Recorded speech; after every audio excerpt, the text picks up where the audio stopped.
Hey, is Marie going to cook for New Year's this time? My mother-in-law's immediate reaction was a wave of hands in front of her face followed by laughter. No way, that's impossible. My daughter-in-law couldn't cook to save her life. She's the hopeless housewife who can't even manage a New Year's feast.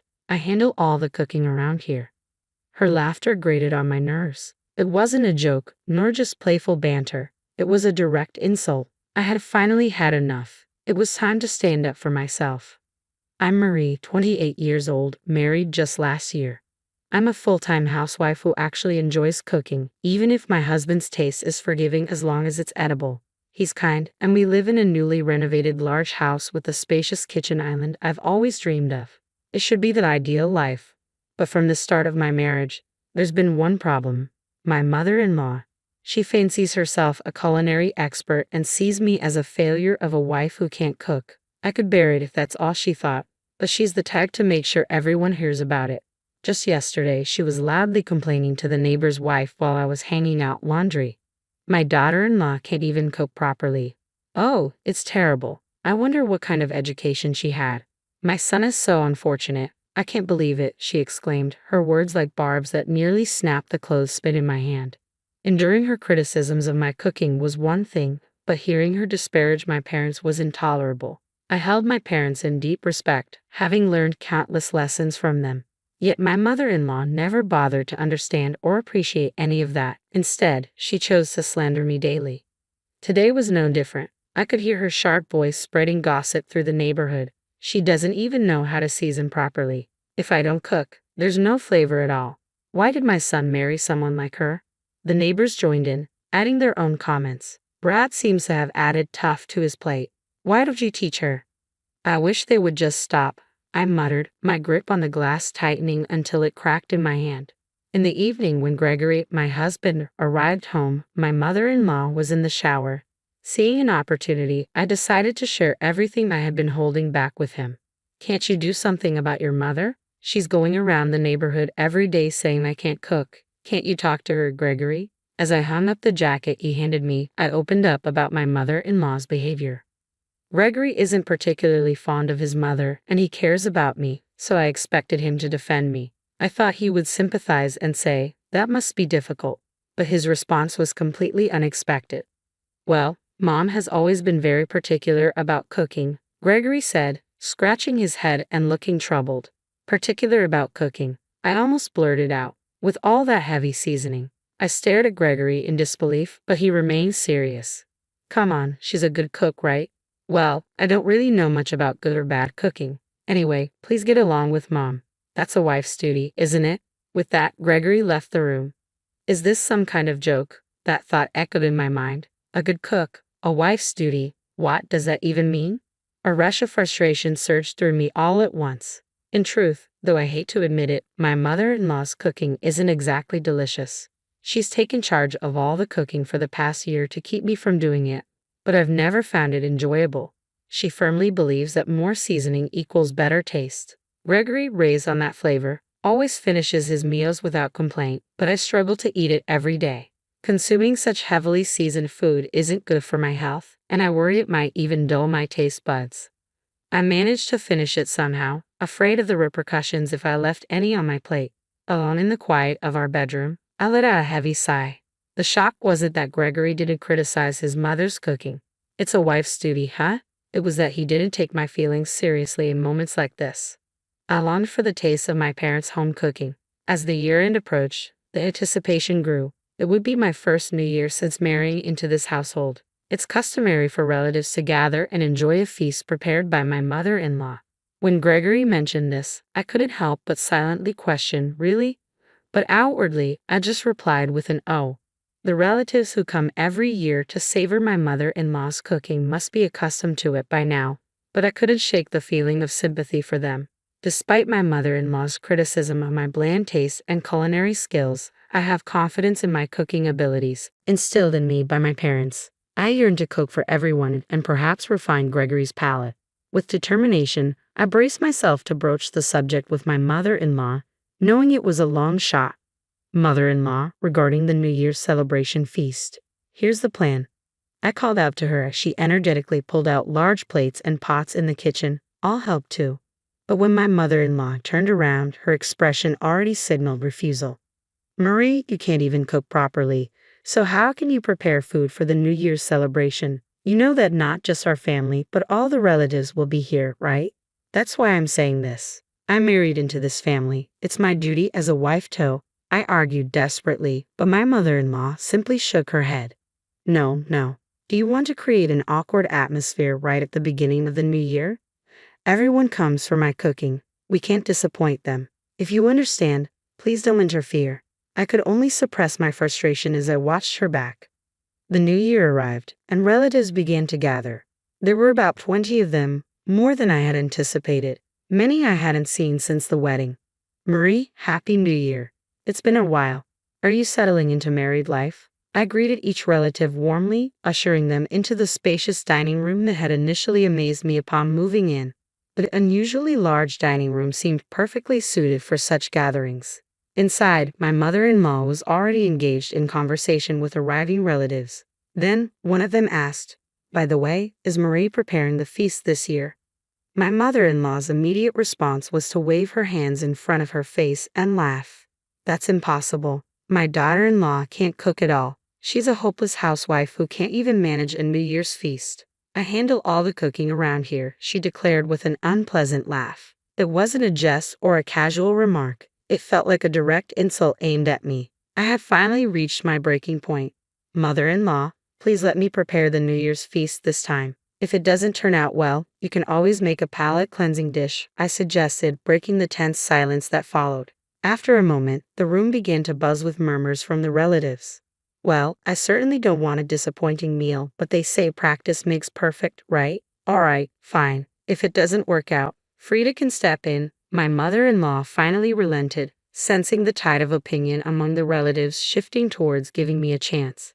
"Very well then, Marie, you can take the reins this year." Her words carried a hint of reluctance. "But remember, I could always step in. Ladies and gentlemen, indulge this hopeless housewife's whims for once." Oh, I have plenty to say about this. My heart swelled with pride at the opportunity to showcase my cooking skills in front of everyone. It was time to turn the tables. All that remained was to give it my best shot. The meal turned out perfectly. As the beautifully arranged feast sat on the large platter, exclamations of admiration filled the room from our relatives. "Wow, it looks delicious. Well done, Marie. This isn't something just anyone could pull off." Amidst such praise, my mother-in-law, who had returned from shopping for the palate-cleansing dish, glanced at my spread. "It looks all right, I suppose, but it's probably bland." She emphasized the word probably, clearly reluctant to give credit. Then she added pointedly, "Well, I'd better get started on the palate-cleansing dish," and hurried into the kitchen. Disregarding her, I busied myself distributing paper plates and forks to the relatives. "Please, everyone, enjoy." Even as my mother-in-law headed towards the kitchen, her attention remained fixed on us. The relatives, in turn, accepted the food and sampled it. "This is," someone murmured, their voice quivering. My mother-in-law chuckled with apparent satisfaction. "See, I told you. This is why she's the incompetent daughter-in-law, everyone. You don't need to force yourselves to eat. I'll prepare the palate-cleansing dish right away." Her tone was triumphant, but it was swiftly drowned out by sounds of delight. "This is the first time.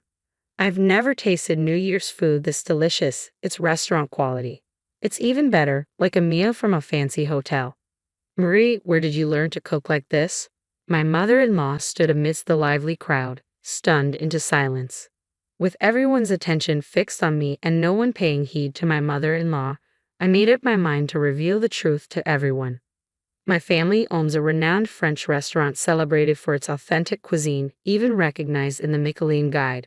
My father, now the fifth generation overseeing all culinary operations, and my mother, from a lineage of chefs, wholeheartedly supports him.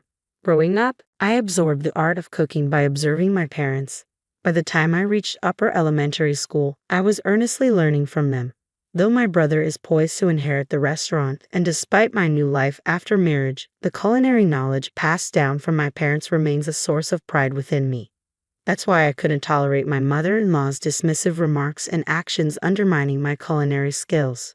Denying my cooking is tantamount to denying my parents and the restaurant that has been our family's legacy for generations. I did mention this before we got married. Mother-in-law. My mother-in-law, often dismissive and condescending, seemed to view me merely as the daughter of a small countryside restaurant. And Gregory, indifferent to food, probably couldn't discern the difference between a family-run establishment and authentic French cuisine. I sometimes wonder why I married into this family, I muttered to myself. When I turned to the voice calling me, several pairs of eyes met mine, hesitant yet expectant. Can we have seconds? I want more too. Despite the generous portions of the feast I had prepared, it had been completely devoured. Suddenly, a wave of happiness washed over me, and I could feel tears welling up. Receiving praise for my cooking should have felt routine, something I'd known before I got married. Yet over the past year, I seem to have forgotten that sensation entirely. Yes, I'll prepare more right away. With determination, I hurried out of the room, passing by my motionless mother-in-law. Come to think of it, she had bought some ingredients. Regardless, I was determined to serve these guests to the best of my abilities. Mother-in-law, I'll use these ingredients, okay? I announced, but received no reply. The groceries remained untouched in the kitchen. As I reached to inspect the contents of the supermarket bag, someone entered the kitchen. Could you teach us how to cook too? I glanced up to find 5 women standing before me in a line. Their ages spanned from around mine to about my mother-in-law's, but all their eyes gleamed with the same eager curiosity. The food was amazing. We'd love to learn from you. Looking back, those words must have stirred something within me. Teaching cooking had never crossed my mind before, but seeing their admiration and realizing I could make a difference, I felt a newfound desire to share my knowledge as much as possible. That's what went through my mind. With a smile, I gladly agreed, and the room erupted with excitement. Everyone discussed how they would impress their husbands by improving their cooking skills, and so the spontaneous cooking class commenced. Observing us intently from afar, my mother-in-law silently tidied up, and when the dishes were finished, they were met with even more praise. I must admit, Frida's cooking tends to be a bit salty for my liking. Marie's dishes are delicate and refined, truly professional French cuisine. Mila beamed with joy at the recognition and applause from everyone. I felt a bit uneasy around my mother-in-law and offered a faint smile, but she remained focused on cleaning up without interruption. Just as I pondered how to break the tension, Gregory delivered the decisive statement. I actually prefer Marie's cooking. Mom's strong flavors make me concerned about salt and health. Going forward, Marie should handle the cooking regularly. With those words, my mother-in-law appeared to be completely taken aback, and before long, she quietly withdrew to her room. Afterward, news of my cooking abilities spread among the relatives, and soon I began receiving requests to teach cooking classes. Initially hesitant, I recalled the joy of the impromptu New Year's cooking session and decided to accept, realizing people valued my culinary skills. Through word of mouth, my reputation grew rapidly, and I found myself featured in the media as a housewife renowned for cooking authentic French cuisine. Now, requests for my teaching come from across the country. Life is unpredictable, and this unexpected journey even led to a feature about me in a cooking magazine where I spoke with my father. As for my mother-in-law, who once spread rumors in the neighborhood about my cooking abilities, she ceased commenting on culinary matters altogether after that day. Gradually, she stopped cooking altogether, leaving me with full authority over meals in our home. Despite the busyness, we now live together peacefully.